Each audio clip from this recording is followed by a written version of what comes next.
Today is gonna be really fun because I'm not only gonna show you that you already know a lot of German words, but also that culturally you're probably more German than you think.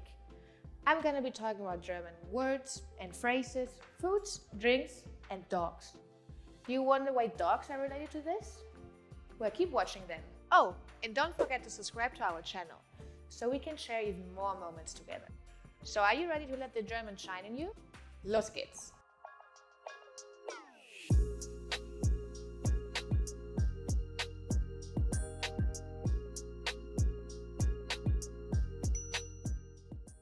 Did you think that all Germans look like this? Well, I might have to crush some dreams here, because this is certainly not true. Oktoberfest, Lederhosen and Dirndl are actually just in Bavaria and some parts of Austria. The rest of Germany doesn't celebrate Oktoberfest nor wears these dresses. What a cultural myth. So let's dig a little bit into real German US American culture. So as you might or might not know, there's a lot of German influence in the US culture. You can see that simply by looking at some last names. So for example, Klein, Schneider or Schwarz can be translated into small, Taylor and black. This is partly because between 1820 and World War I there were nearly 6 million Germans immigrating to the US. There's a reason that there's so many places called Germantown around. And with them came a lot of traditions and cultural habits that are so integrated in the US culture that you would have never guessed. Oh Tannenbaum, oh Tannenbaum. I mean, oh Christmas tree. Think about Christmas, the feast of love and joy. What would it be without Christmas trees, Christmas carols like Silent Night, Advent calendars or gingerbread houses? Not much, right? Well, I told you, you are so German already. All of these traditions were brought over by the German immigrants. And what would Easter be without an Easter bunny? Not much, right? Thanks to the German immigrants, the little ones can enjoy Easter to the fullest now. I want to show you that there's a lot of German words in your vocabulary that you use every day and you probably don't even know about it yet. It all started when you were a kid. You probably went to kindergarten, right? Well, this is actually a German word and it literally means children's garden. The thought when thinking about it was that children should be taken care of just like plants in a garden. Sticking with children, I'm sure you've heard someone call a child a Wunderkind.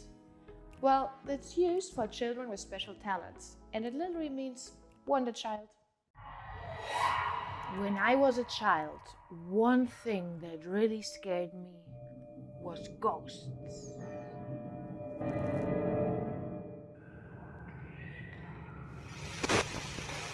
Did you hear the poltergeist? Have you ever encountered yourself with a poltergeist? It might have been a really rumbling situation then, because the literal translation in German is a rumbling ghost. Another spooky situation is meeting someone who looks just like you, the so-called Doppelgänger. Hey Noël, why are you talking about ghosts? I'm just working. Alright, I'll leave you alone then. Just think about the German literal translation, double walker. It's like she needs to get her own life. She's usually polite at least. Gesundheit. Dankeschön. I'm kaputt from all the Uber pollen. Did you understand that conversation?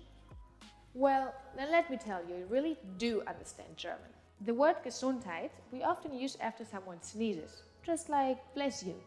And it's a German expression which you can literally translate to health. And kaputt, this word we actually stole from a French card game. Then English speakers dropped a T and use it to refer to something broken or destroyed, which is what it literally means in German. Broken. German is uber cool, learning is uber fun, and this video is uber helpful. Everything is uber. This literally means in German above, but English speakers use it more as over the top or super. Aren't you uber excited to learn German with me? I bet you're as energetic as a puppy. Talking about our furry little friends, did you know that most police dogs are trained in German?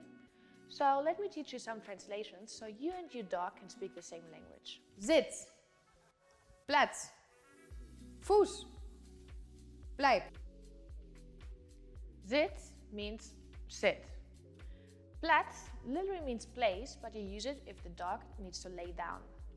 Fuß, the German word for foot, tells the dog to come near you. And bleib tells your dog to stay. Oh, and talking about dogs, do you maybe have a Doberman, Rottweiler, a Poodle, a Dachshund or a Schnauzer? Well, those are all German names. So for example, Schnauzer means snout and Dachshund, badger dog, due to their badger-like appearance. So the dog world is full of German terms. But I'm not finished yet, so sit and keep watching. We've earned a treat. Let me tell you, this is so good. And guess what? It's German. Did you think that pretzels, hamburgers, and hot dogs are US American inventions? Well, let me tell you, this is not true. Hamburgers got their name from a city in northern Germany called Hamburg. Sailors brought back raw shredded beef, which was then used for hamburgers. Same with bratwurst, sauerkraut, and strudel. All of these delicacies were a gift brought over by German and Austrian immigrants. Another thing you probably think is German chocolate cake. But this is actually not German. It is named after its American inventor, Sam German. But there's no relation to German culture here.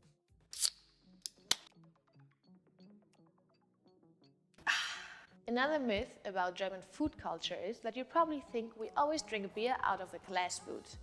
But let me tell you one thing. I have never seen anyone drink out of a glass boot. And where we really do love beer, it's not all we drink. The western part is actually known for its wine, and in the center south, they prefer apple cider. So we are beer lovers, but it's not all we drink. So you went to kindergarten, loved bratwurst, met your doppelganger, and wished someone Gesundheit before? Who's a German now, huh?